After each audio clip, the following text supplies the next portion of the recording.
Hilirisasi mineral telah membawa dampak positif pada ekonomi wilayah sekitar, salah satunya yang terjadi di Pulau Obi, Maluku Utara. Akademisi Universitas Gadjah Mada Agung Satrio Nugroho mengungkapkan hilirisasi nikel di Pulau Obi membuat ekonomi desa sekitar tumbuh 2 kali lipat. Hal ini terlihat dari kondisi desa Kawasi yang berkembang pesat sejak 2016, baik pertumbuhan ekonomi dan populasinya. Bahkan Pak, kami nilai secara detail survei, ya primer, itu 2 desa saja, itu menyumbangkan 14% dari PDRB di Kabupaten Halsel untuk sektor jasa Pak. 2 desa loh Pak itu. Dampak hilirisasi juga telah terasa pada sektor non-tambang. Hal ini ditunjukkan dengan meningkatnya jumlah fasilitas ekonomi, khususnya toko dan restoran. Pada 2014, jumlah toko di Desa Kawasi hanya sekitar 17 unit, tetapi pada 2024 naik menjadi 152 unit. Pun dengan jumlah restoran yang pada 2014 tidak ada sama sekali, tetapi pada 2024 jumlahnya mencapai 38 unit. Pemerintah memang tengah menggenjot hilirisasi mineral demi menciptakan nilai tambah bagi Indonesia. Apalagi hilirisasi ini menjadi salah satu strategi pemerintahan Presiden Prabowo Subianto untuk mengejar pertumbuhan ekonomi sebesar 8%. Namun hilirisasi mineral masih menghadapi tantangan berat. Eksekutif Direktur Indonesian Mining Association, Hendra Sinadia, mengungkapkan adanya dilemanya antara pengembangan hilirisasi mineral dan upaya pengurangan emisi.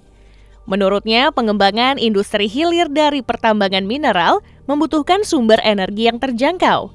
Sementara itu, sumber energi yang terjangkau dan pasokannya melimpah adalah batu bara. Nah, ini memang ada implikasi di aspek pengurangan emisi, karena satu sisi juga kita harus berkomitmen mengurangi emisi, tapi di sisi lain pengembangan industri domestik, terutama industri downstream, membutuhkan sumber energi yang besar, ya. Kurang lebih kalau di smelter 50-60% ya Pak Hersanto nanti yang bisa capex-nya itu dari energi, ya. Jadi terbayang bahwa capex terbesar untuk downstream industri itu ada di energi, sementara kita memiliki sumber energi yang cukup banyak, yaitu batu bara.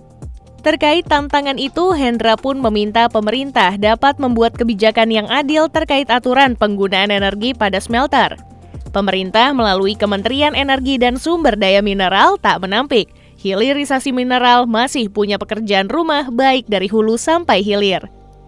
Adapun salah satu persoalan itu seperti hilirisasi yang masih minim akan dampak sosial.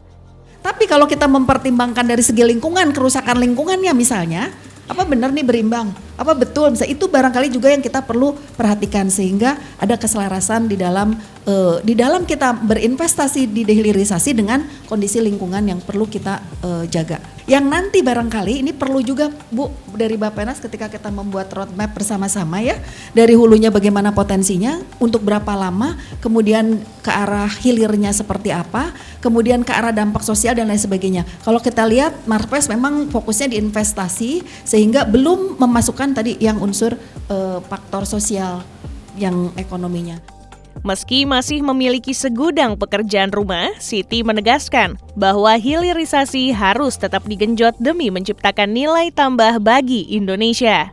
Kita semua pasti sepakat bahwa hilirisasi itu memang langkah tepat yang sudah dilakukan sangat tepat oleh pemerintah Indonesia dengan mempertimbangkan potensi yang kita miliki. Hanya PR-nya tadi, bagaimana menyelaraskan roadmap di antara kementerian yang terlibat agar supaya kebijakan hilirisasi Indonesia itu mantap berjalannya dan mendatangkan keuntungan yang sebesar-besarnya untuk kemakmuran rakyat Indonesia.